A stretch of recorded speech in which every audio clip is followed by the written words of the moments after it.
Ya estamos de vuelta acompañando tu mañana aquí en el matinal Siempre Juntos. Como lo hablamos, ¿verdad? Todos los días lunes, sabemos que es muy trascendental ir conociendo patologías, ¿verdad? Y cosas que puedan ser un aporte para las personas que nos están viendo. En este caso vamos a hablar de los accidentes cerebrovasculares. Está con nosotros Marco Mendoza, quien es neurólogo vascular del Hospital Guillermo Gran. Veramente un gusto para nosotros tenerte en esta jornada, doctor. Muchas gracias, buenos días a todos los que están en la casa. Antes vamos a ir, ¿cierto?, a un video introductorio para conocer en detalle lo que son efectivamente estos accidentes. Un accidente o ataque cerebrovascular ocurre cuando se interrumpe el suministro de sangre al cerebro o cuando existe un sangrado interno. Si el flujo sanguíneo se frena durante más de unos pocos segundos, el cerebro no puede recibir los nutrientes y el oxígeno necesario, lo que puede causar la muerte de las células cerebrales y provocar daño permanente. Esta es una urgencia tiempo dependiente, lo que significa que cuanto antes se reciba atención médica, mayores serán las posibilidades de sobrevivir sin secuelas. Los principales factores de riesgo son la hipertensión, la frecuencia cardíaca irregular, la diabetes, tener antecedentes familiares de la enfermedad, el colesterol elevado, la obesidad, el sedentarismo y la edad avanzada. Los tres síntomas más comunes de un ACV son la pérdida de fuerza en un brazo o en un lado del cuerpo, la parálisis de un lado de la cara y la dificultad para hablar. Reconocer estos síntomas y llamar a emergencias puede salvar vidas. Por lo tanto, si se sospecha de un ACV, es fundamental actuar de inmediato. Cuanto antes se reciba el tratamiento, menores serán las secuelas.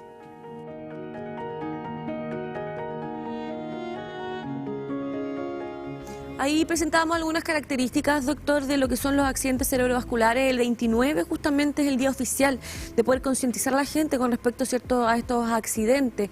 Y hablar también de una ley que tiene directa relación también con esta problemática, ¿no?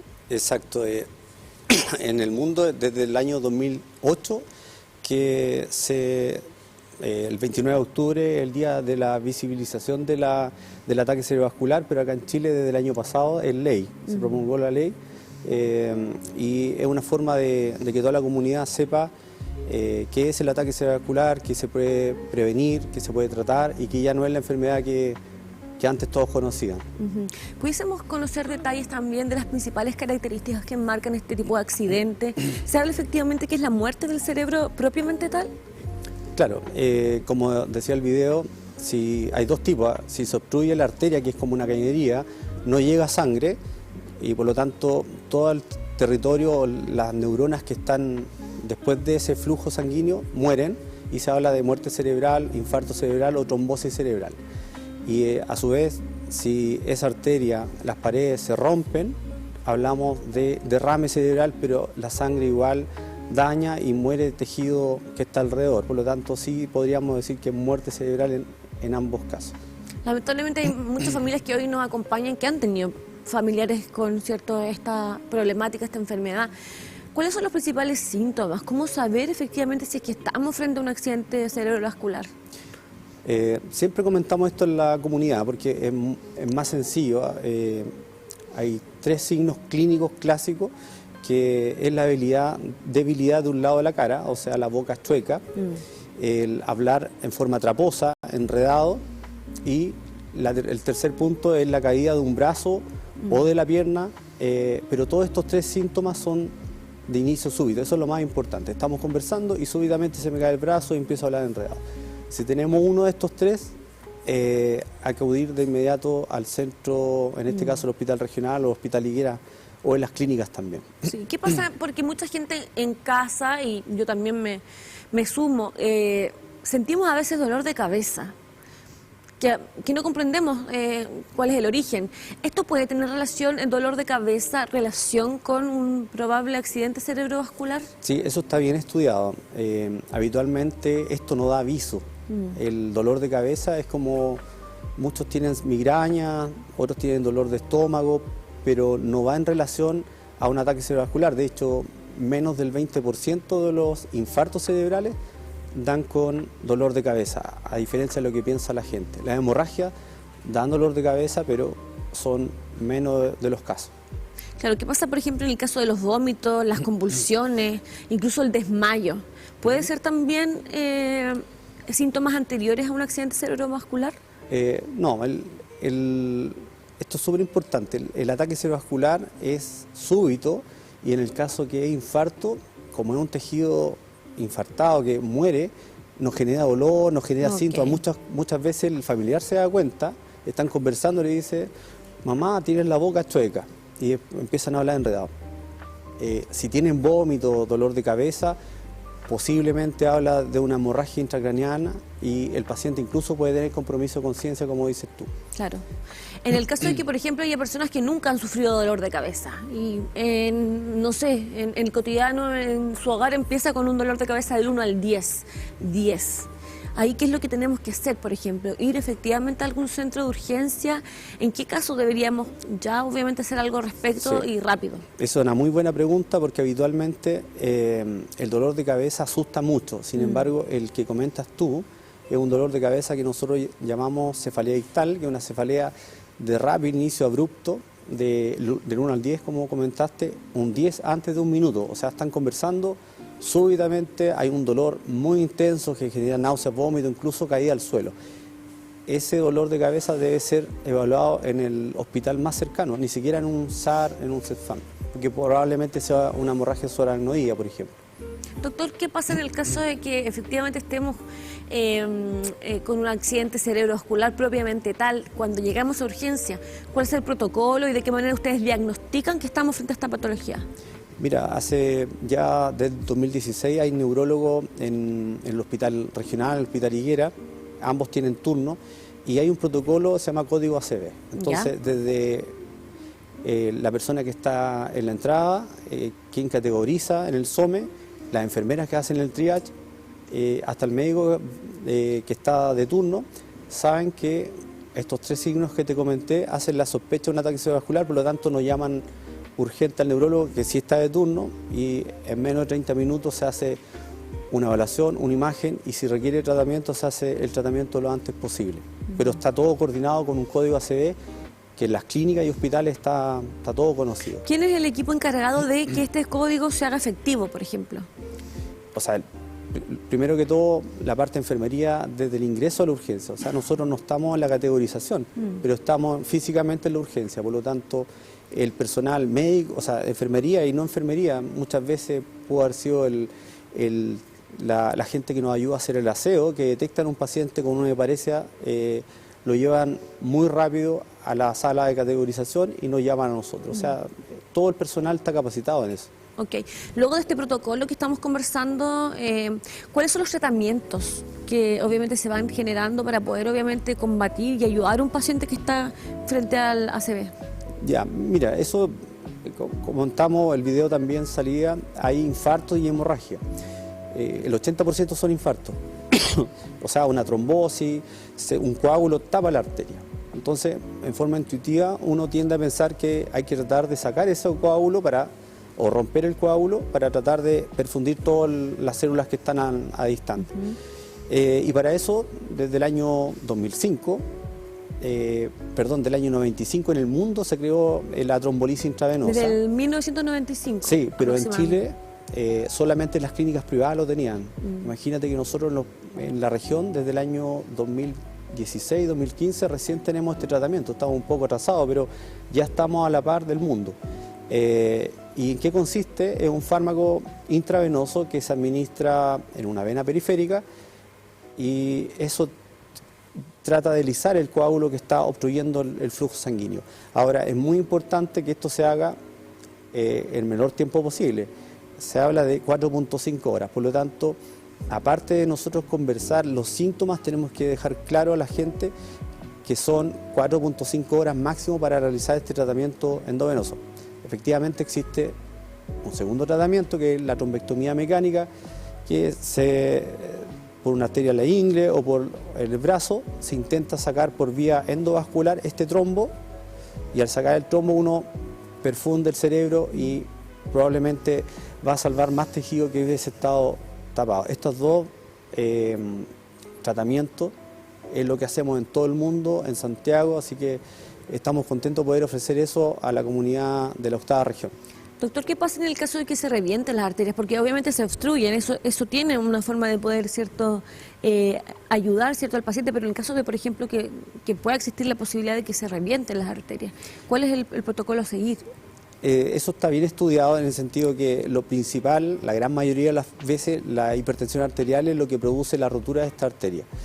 En las primeras horas, generalmente las primeras 6 horas, tratamos de bajar la presión lo más pronto posible con medicamentos intravenosos, monitorización, porque aparte de la hipertensión súbita que ocurre en el cerebro, pueden ocurrir manifestaciones cardiopulmonares por esta misma hemorragia tremenda del cerebro que a veces manifiestan en el corazón, por ejemplo. Claro.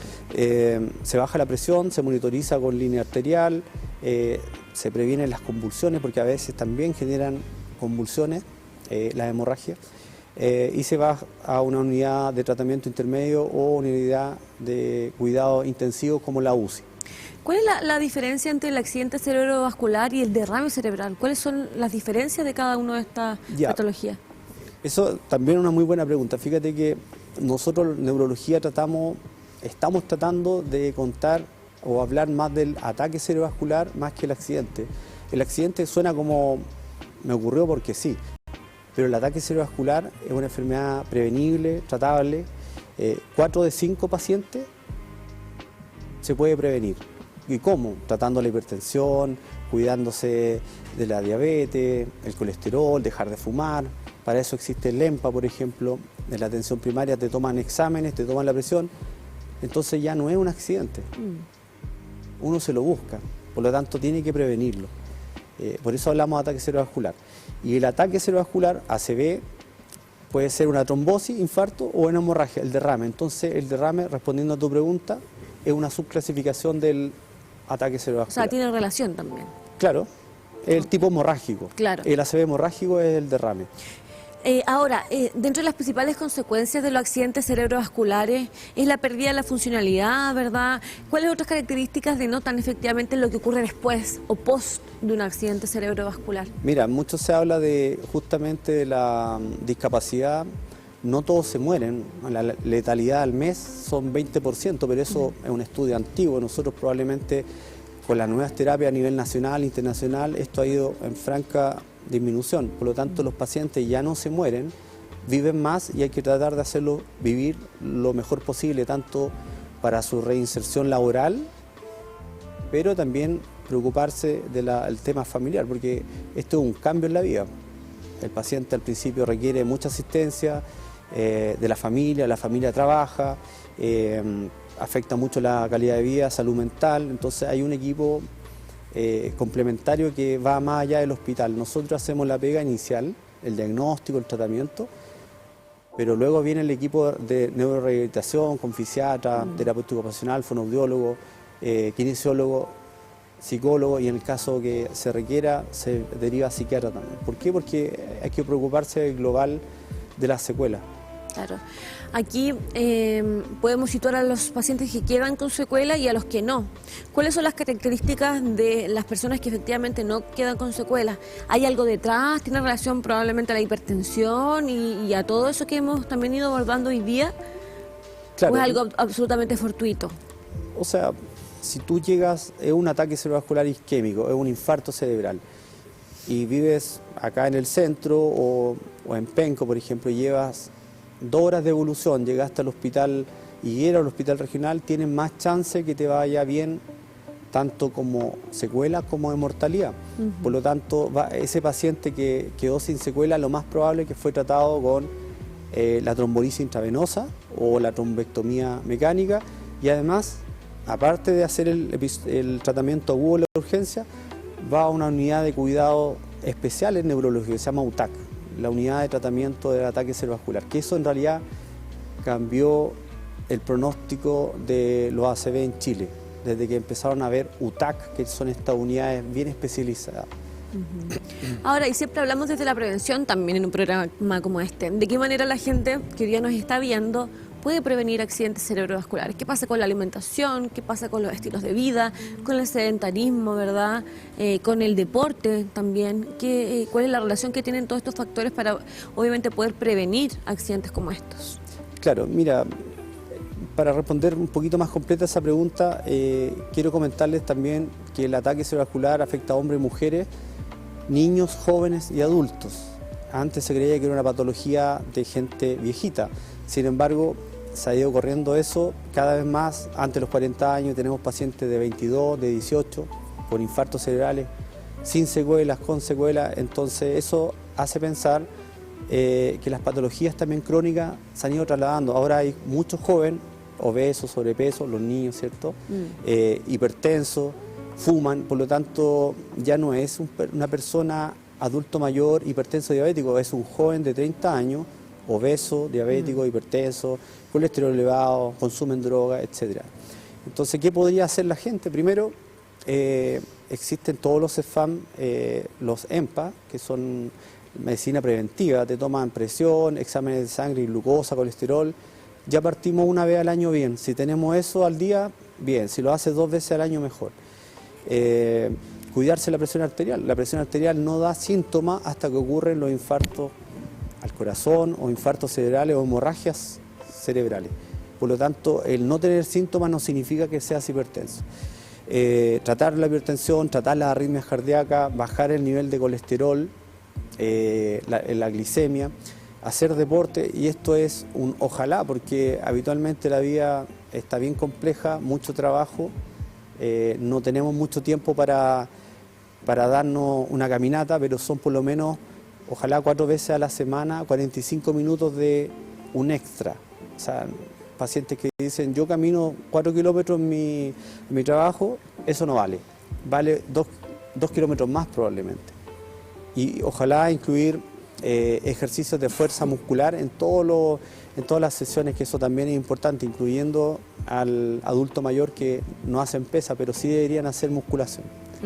Aquí hablamos de los principales factores de riesgo que, como hemos ido comentando, es la hipertensión, colesterol alto, diabetes, obesidad, sedentarismo, consumo excesivo de alcohol, consumo de tabaco, ¿cierto? También de forma secundaria pueden ser el estrés, trastornos del sueño y la calidad de la alimentación. Mira, tocaste un punto, el tema del sueño, algo que pasa muy desapercibido. Habitualmente solo los neurólogos, algunas veces los otorrinos nos ayudan, pero la apnea obstructiva del sueño, el SAOS, es una enfermedad silenciosa, nos mata silenciosamente, nos afecta al corazón, al cerebro. Así que el ronquido es como el fenotipo que nos ayuda, más la obesidad nos ayuda a identificar esos pacientes que se beneficiarían de un estudio del sueño, por ejemplo. ¿Qué pasa también, por ejemplo, con lo que vivimos con respecto a la pandemia? ¿Aumentaron la cantidad de accidentes producto obviamente del sedentarismo, de estar probablemente más encerrados? ¿Cómo se vio esa realidad post-pandemia, doctor? Sí, hicimos un pequeño análisis en nuestro hospital. La verdad que hubo un tiempo que disminuyeron bastante algunos tipos, pero ya pasó la pandemia del 2021, por ahí empezamos a ver las secuelas del no control de las enfermedades de base. O sea, el no control de la hipertensión, pacientes que no tenían la diabetes controlada, seguían con el mismo tratamiento del 2019, prepandemia, fumaron mucho, había mucho estrés, se quedaron en la casa, no había ejercicio físico, engordaron. Entonces hubo un aumento de cierto tipo de infartos cerebrales, que eran infartos más grandes, con arterias muy enfermas. Sí, hoy día las recomendaciones también que queremos entregarle a las personas que nos están viendo en casa, qué es lo que debemos hacer, cómo poder involucrar a la familia también en un proceso de cuidado también, y que vayan obviamente de la misma forma acompañándose unos con otros a la hora de la prevención. Es fundamental la prevención primaria, o sea, hacer estilo de vida saludable, comer sano, no saltarse comida. Eso, los ayunos depende a cierto rango, a ciertas personas, pero habitualmente no saltarse comida, hacer deporte 3 o 4 veces a la semana, 45 minutos diarios y con ejercicio de musculación. Tomarse la presión al menos una vez al año si no eres hipertenso. Si eres hipertenso, ojalá 3 veces al año, para mantener a raya esa presión arterial.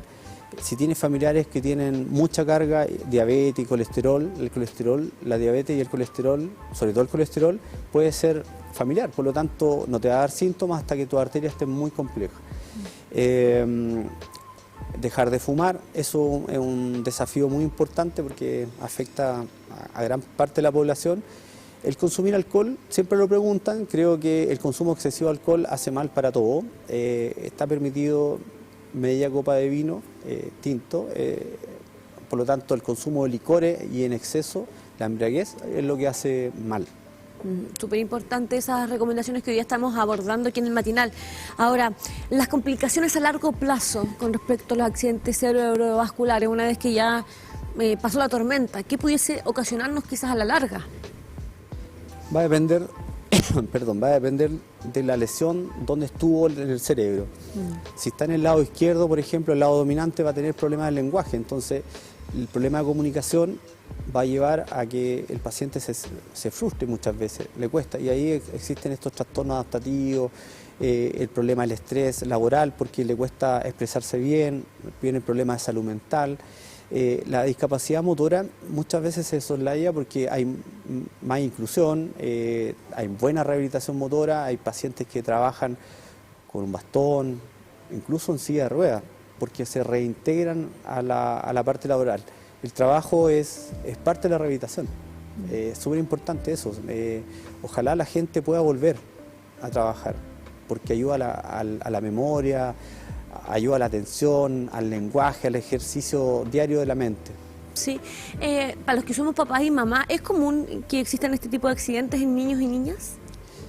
No es tan frecuente, en los niños sobre todo hay otro tipo de patología, de nacimiento, malformaciones cardíacas, algunas en los jóvenes, lesiones arteriales, las disecciones, pero lo que estamos conversando ahora va más de los jóvenes de 18 hasta los 99 años, lo de las patologías de riesgo. Los chiquititos tienen otro tipo de enfermedades hematológicas, trombofilia, pero eso ya probablemente las familias lo saben, porque el papá o el tío tiene una trombosis pulmonar, cardíaca, a corta edad, por lo tanto es una patología más conocida por la familia.